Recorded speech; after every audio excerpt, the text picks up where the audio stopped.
Hello everyone, my name is Jana.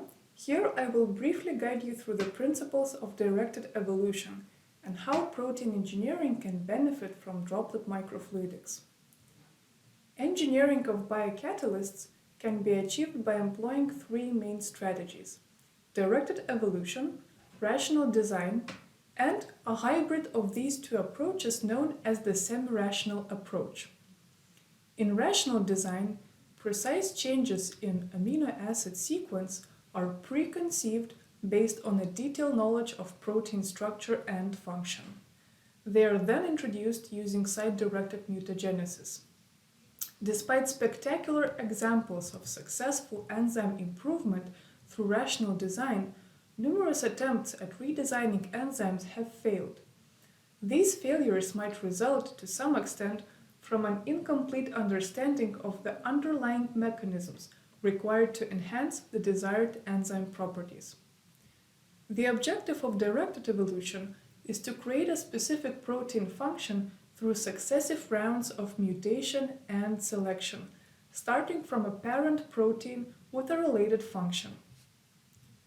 Directed evolution is a growing field in synthetic biology that can provide new biocatalysts based on predefined industrial or biomedical needs.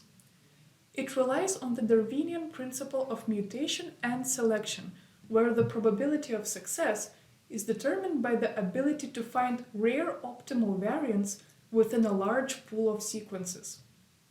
All directed evolution experiments require a measurable activity that acts as a fitness indicator to drive the selection process, ultimately resulting in a biomolecule with a desired set of properties. To create a pool of sequence variants, the parent sequence is mutated. Error-prone PCR or other methods can be used to incorporate mutations randomly.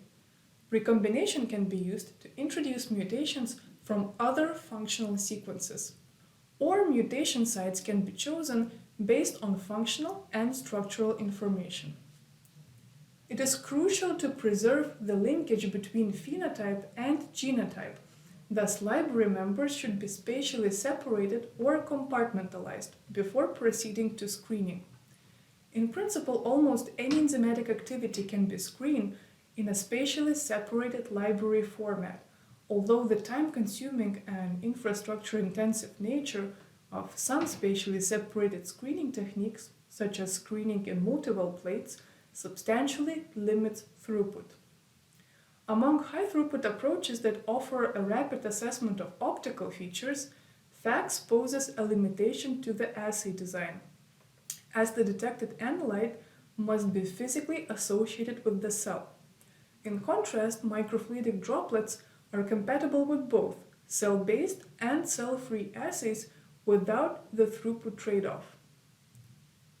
Most biomolecules are not associated with directly observable phenotypes, and therefore require a fluorescent or other readily detectable reporter.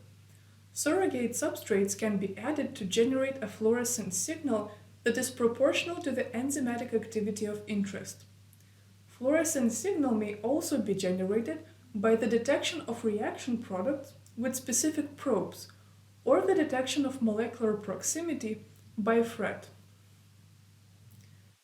The main bottleneck in directed evolution is identification of the variants of interest.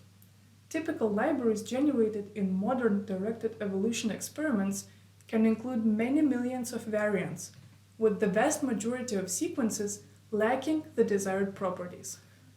Display techniques rely on physical connection between a nucleic acid sequence and the product it encodes, and are most frequently applied to obtain variants with improved binding to desired targets. Compartmentalized self-replication is based on a simple feedback loop consisting of a polymerase that replicates only its own encoding gene. This strategy applies to the development of enzymes acting on nucleic acids. Fluorescence-activated droplet sorting provides a way of overcoming the limiting step of screening, both in terms of compatible assay designs and throughput. Microfluidics-based selection very often relies on the on-chip fluorescence-activated droplet sorting technique. In fats, individual droplets, some of which contain fluorescent signal, flow through a detection area where they are analyzed in real time using fluorescence detectors.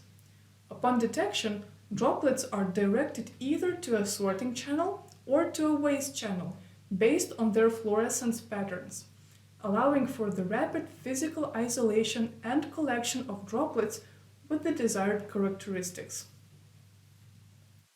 Building a droplet generation and sorting system in a lab requires expertise in engineering, microfluidics, software development, and other fields. Such expertise is rarely available to cell biology and molecular biology labs, precluding droplet microfluidics from wider adoption. Atrandi Biosciences offers integrated, easy-to-use benchtop systems to make droplet microfluidics accessible to any lab.